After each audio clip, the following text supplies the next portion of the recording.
আজকে আরেকটা কমেন্টের রিপ্লাই করব।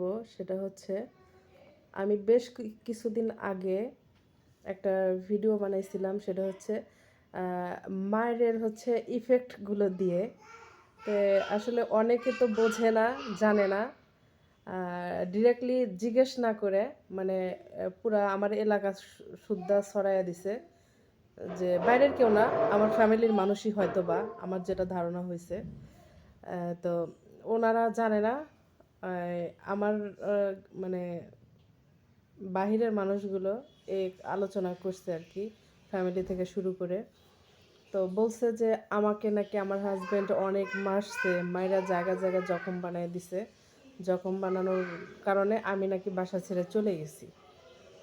হাই রে ভাই, কোন জগতে থাকেন আপনারা? আপনারা কি জানেন? আর আমি সংসার ছেড়ে চলে যাব? আমি বুঝলাম না, কথাগুলো কেমনে আপনারা বলেন? আমি চলে যাই তাতে কি আপনাদের ভালো লাগবে? এই জন্য সবাইকে ছড়াইছেন আমাকে ডিরেক্টলি না জিজ্ঞেস করে? যদি আমাকে জিজ্ঞেস করতেন তাহলে আমি বুঝতাম যে না, এটা হয়তো বা ওনাদের মিস্টেকের কারণে আমাকে ডাইরেক্ট জিজ্ঞেস করছে। আমাকে ডাইরেক্ট জিজ্ঞেস না করে আপনারা হচ্ছে ছড়াইছেন। খুব ভাল লাগে আরেকজনের কষ্ট দেখলে।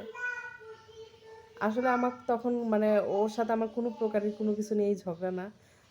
জাস্ট ও ওর সামনে আমি হাসতেছি আর ভিডিওটা বানাইছি, তখনই ও বলছে যে এই ভিডিওটা বানায়ও না, মানুষের মনের মধ্যে ভুল ধারণা চলে আসবে।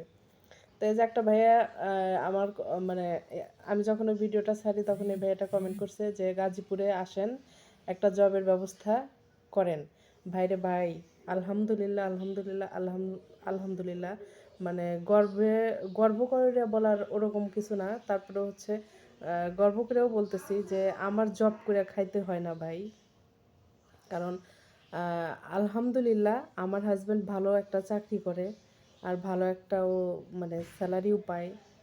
সেক্ষেত্রে আমার কখনো জব করে খেতে হবে না, দোয়া করেন, এতটুকুই। আর আমার হাজব্যান্ড কখনো পছন্দও করে না যে আমাকে দিয়ে বা মেয়ে মানুষদের চাকরি করে খাবে। আমার হাজব্যান্ড ওই ধরনের না।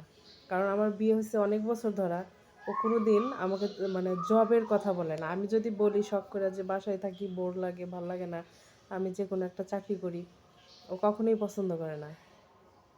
ওর শুধু কথা একটাই যে ঘরের বউ ঘরে থাকবে, কেন বাইরে যাবে? তুমি ঘরে থাকো, তাই হবে।